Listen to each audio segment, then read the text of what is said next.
जी अस्सलाम वालेकुम दोस्तों। उम्मीद करे तुसां ठीक हो। अज तुहाकू लिखे पे असीं एक गाँव है और इलाका जिन्ना नाम है खटियार। वो तो लिखे ने एडे किलो खरबूजे की पैदावार सिंध के इलाके में खड़े हैं असीं।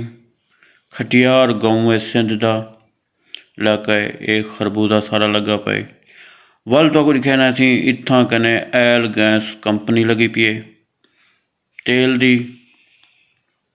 और इंदी खूबसूरती देख सो। ये इलाका देख ही सी खटियार गाँव है सी। एक गंदम लगी पी है सामने गाँव भी है। ये रोड आंदा पैसी बनिया दे मकसद है कि जड़ा एल गैस कंपनी लगी पी है हूँ तो रोड में ये सारा जितना भी है खरबूजा लगा पे। ये खटियार गाँव इत्थां कने माशाल्लाह बहुत ही अच्छे लोग रहंदे न। सिंध का इलाका है और बहुत ही मेहनती लोग हैं, मेहनत करने वाले। गाँव भी थोड़ा जहा साढ़े को दूर है अस जिथा वधे हैं बहुत ही खूबसूरत इलाका है। ये देख सी घास लगा पे। ये हम थोड़ा पक्के रोड ते चढ़ आए हैं। ये खूबसूरत गाँव दा ना ही जगह का ना है खटियार। इत्थां कने माशाल्लाह एल गैस तेल की कंपनियां लगियां पैन। ये देखो ट्रैक्टर ट्राली लगी पी है। ये लोग बहुत ही मेहनत करने वाले असा इन्हें को डिठे थे और बहुत ही अच्छे लोग हैं। असा के अज दोस्तें भिरावें को खटियार गाँव का इलाका दिखा दूँ। सिंध खटियार गाँव की खूबसूरती वो भी दिखा दूँ। ये रोड हैदराबाद भी वेंदा है। ये देख लो पुल नाला पाए आसे बिरा भी साढ़े नाल हैं। असा के थोड़ा जहा सैर तफरी थी वजे। ये देखो मेहनती जवान बैठन था मिट्टी भराण वास्ते बैठन था ट्रैक्टर ट्राली ते ये गंदम माशाल्लाह लगी पी है विच सरम भी लगी पी है मकसद ये भी विच लाया हुआ ने विच गंदम भी लाया ने। ये सिंध के गाँव के लोग काश्तकारी जड़ी करें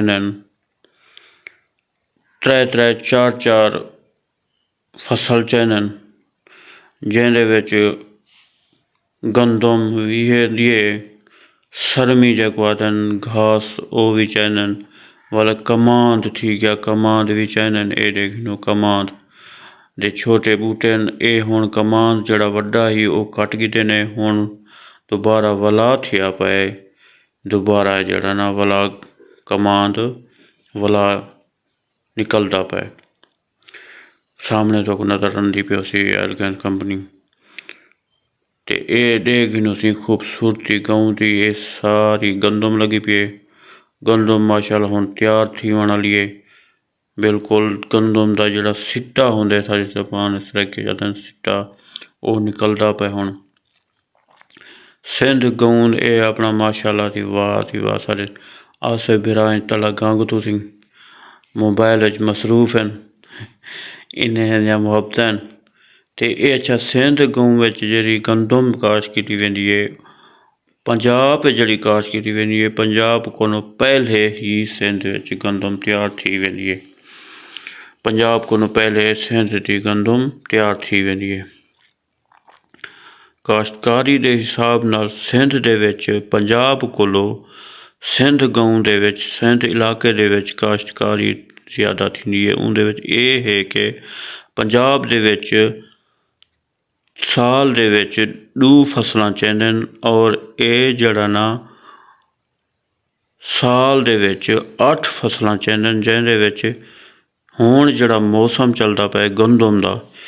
गंदम दे विच इन्हें गंदम चावनी है प्याज विच हमने ढेर चीज़ां जना वाला खरबूजा है वाला सिंगुआ का इवें ही सब्जियां जितने सारियां लहसन वाला कमान दे उहदे विच एह कि ਇਹ ਗੰਦਮ ਜਲਦੀ ਵੀ ਤਿਆਰ थी वेंदी है जल्दी तैयार थी ते वाला मज़ीद जड़ा ना बियां चीज़ां ले लेना।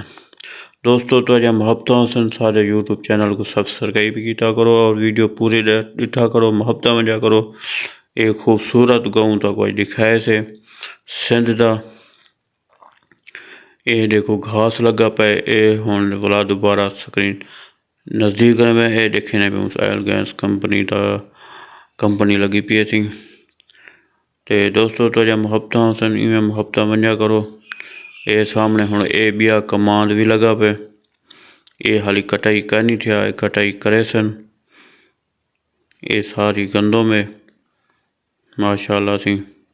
ये सामने तले तो कुछ नहीं रद्दी पसी पलाली ये जड़ा ना चावल दी ओ पाइए सी सारी सड़क की जमानत पलाली आदन इवें मुहब्बत मंडे सो। दोस्तों ये है खटियार गाँव तो आपको दिखाए से सी खूबसूरत इलाका।